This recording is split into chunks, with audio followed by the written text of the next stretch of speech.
श्री गणेशाय नमः। ओम श्री गणेशाय नमः। ओम श्री गणेशाय नमः।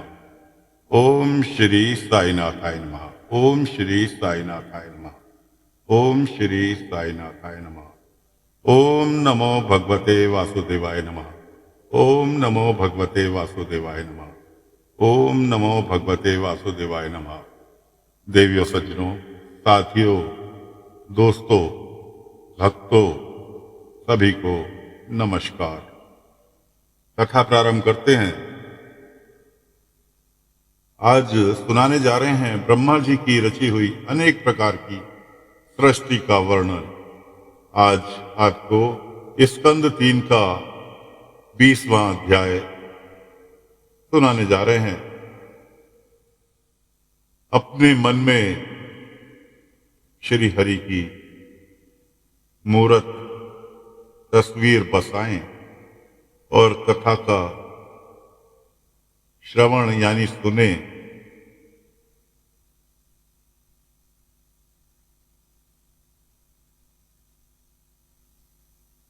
तो शौनक जी कहते हैं, सूत जी पृथ्वी रूप आधार पाकर स्वयंभू मनु ने आगे होने वाली संतति उत्पन्न करने के लिए किन किन उपायों का अवलंबन किया।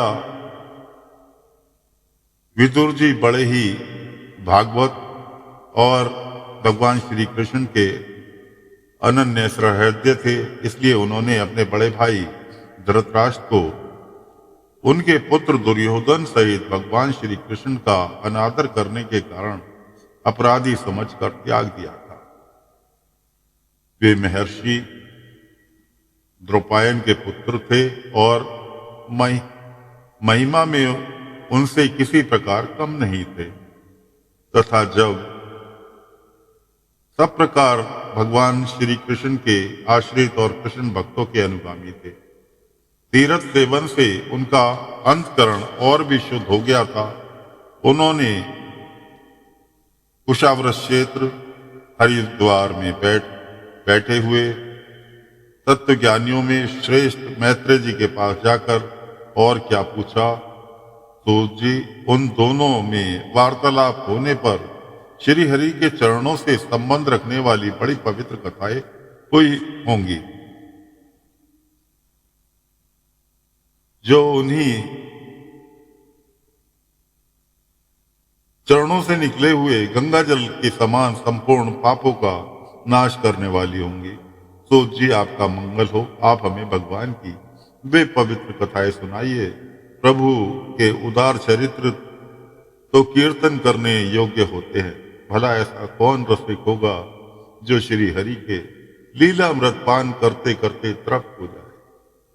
नैमिषारण्यवासी मुनियों के इस प्रकार पूछने पर उग्रश्रवा सूत जी ने भगवान में चित्त लगाकर उनसे कहा, सुनिए। सूत जी ने कहा, मुनिगण, आपकी माया से वराह रूप धारण करने वाले श्री हरि की रसातल से पृथ्वी को निकालने और खेल में ही तिरस्कार पूर्वक हिरण्याक्ष को मार डालने की लीला सुनकर विदुर जी बड़ा आनंद हुआ और उन्होंने मुनिवर मैत्रेय जी से कहा। विदुर जी ने कहा, ब्राह्मण, आप परोक्ष विषयों को भी जानने वाले हैं, अतः यह बताइए कि प्रजापतियों के पति श्री ब्रह्मा जी ने मारीच आदि प्रजापतियों को उत्पन्न करके फिर सृष्टि को बढ़ाने के लिए क्या किया। मारीच आदि मुनीश्वर ने और स्वयंभू मुनि ने ब्रह्मा जी की आज्ञा से किस प्रकार प्रजा की वृद्धि की। क्या उन्होंने इस जगत को पत्नियों के सहयोग से उत्पन्न किया या अपने कार्य में स्वतंत्र रहकर अथवा सबने एक साथ मिलकर इस जगत की रचना की। श्री मैत्रेय जी ने कहा, विदुर जी, जिसकी गति को जानना अत्यंत कठिन है, उस जीवों की प्रबंध प्रकृति का नियंत्रण पुरुष और काल, इन तीनों हेतुओं से तथा भगवान की सन्निधि से त्रिगुण में प्रकृति में शोभ होने पर उससे महत्व उत्पन्न हुआ। देव की प्रेरणा से रज प्रधान महत्व से वैकारिक, राजस और तामस 3 प्रकार के अहंकार उत्पन्न हुए। उसने आकाश आदि 5-5 तत्वों के अनेक वर्ग प्रकट किए। ये सब अलग अलग रहकर भूतों के कार्य रूप ब्रह्मांड की रचना नहीं कर सकते थे। इसलिए उन्होंने भगवान की शक्ति से परस्पर संगठित होकर एक स्वर्ण वर्ण अंड की रचना की। वह अंड चेतना शून्य अवस्था में 1000 वर्षों से भी अधिक समय तक कर्णाधिधि के जल में पड़ा रहा। फिर उसमें श्री भगवान ने प्रवेश किया। उसमें अधिष्ठित होने पर उनकी नाभि से सहस्त्र सूर्यों के समान अत्यंत देदीप्यमान एक कमल प्रकट हुआ, जो संपूर्ण जीव समुदाय का आश्रय था। उसी से स्वयं ब्रह्मा जी का भी आना हुआ। जब ब्रह्मा उनके गर्भ रूप जल में शयन करने वाले श्री नारायण देव ने ब्रह्मा जी के अंतकरण में प्रवेश किया, तब वे पूर्व कल्पों में अपने ही द्वारा निश्चित की हुई नाम रूपमयी व्यवस्था के अनुसार लोकों की रचना करने लगे। सबसे पहले उन्होंने अपनी छाया से तामित्र, अंधतामित्र, तम मोह और महामोह, ये 5 प्रकार की अविद्या उत्पन्न की। ब्रह्मा जी को अपना वह तमोमय शरीर अच्छा नहीं लगा, अतः उन्होंने उसे त्याग दिया। तब जिससे भूख प्यास की उत्पत्ति होती है, ऐसे रात्रि रूप उस शरीर को उसी से उत्पन्न हुए वृक्ष और राक्षसों ने ग्रहण कर लिया। उस समय भूख प्यास से अभिभूत होकर वे ब्रह्मा जी को खाने को दौड़ पड़े और कहने लगे, इसे खा जाओ, इसकी रक्षा मत करो, क्योंकि वे भूख प्यास से व्याकुल हो रहे थे।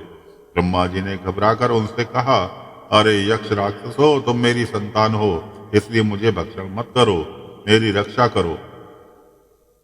उनमें से जिन्होंने कहा खा जाओ, वे यक्ष हुए, और जिन्होंने कहा रक्षा मत करो, वे राक्षस कहलाए। फिर ब्रह्मा जी ने सातित्व की प्रभा से देवी दीप्यमान होकर मुख्य मुख्य देवताओं की रचना की।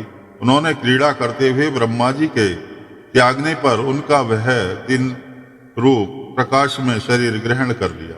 इसके पश्चात ब्रह्मा जी ने अपने जघन देश से कामास्क असुरों को उत्पन्न किया। वे अत्यंत कमलोलुप होने के कारण उत्पन्न होते ही मैथुन के लिए ब्रह्मा जी की ओर चले। यह देखकर पहले तो वे हंसे, किंतु फिर उन्होंने निर्लज असुरों को अपने पीछे लगा देख भयभीत और क्रोधित होकर बड़े जोर से भागे। अब उन्होंने भक्तों पर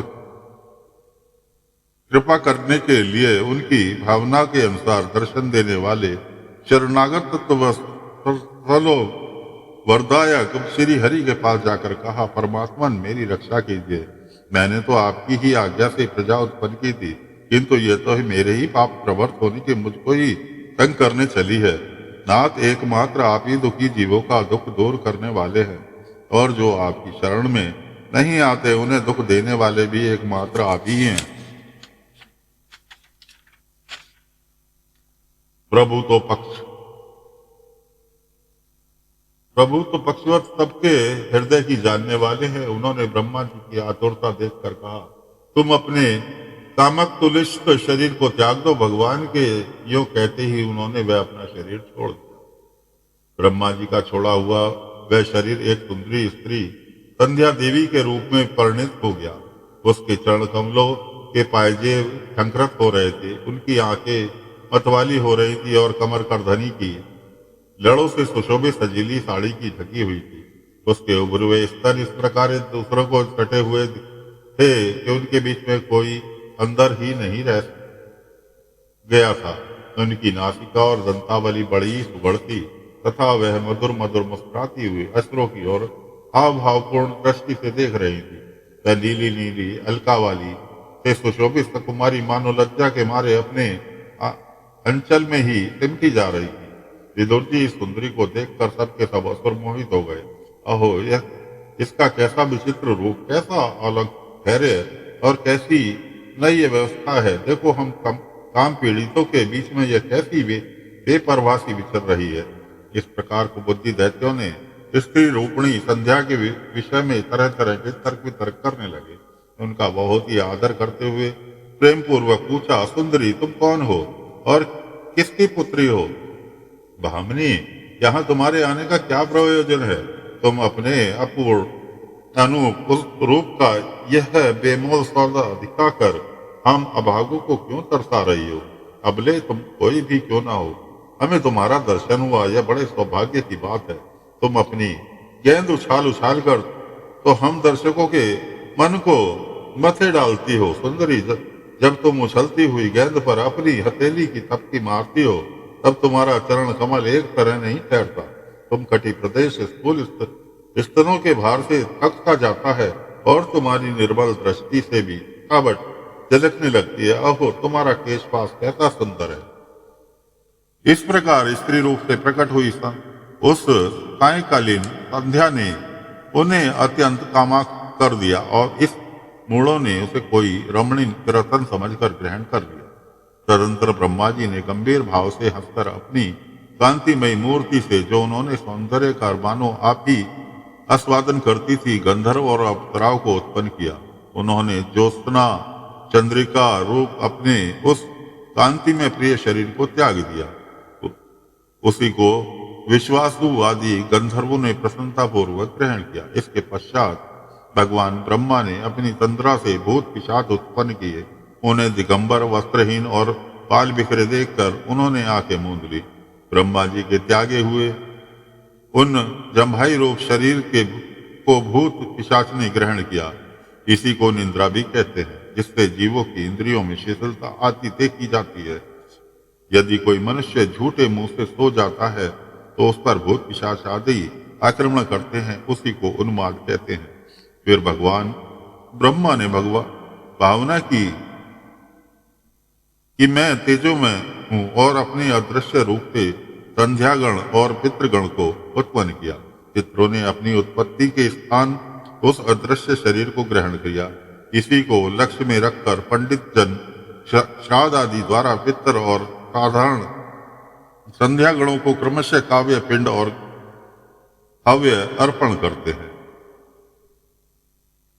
अपनी तिरोधान शक्ति से ब्रह्मा जी ने सिद्ध और विद्याधरों को सृष्टि की और उन्हें अपना वह अंतर्ध्यान नामक अद्भुत शरीर दिया।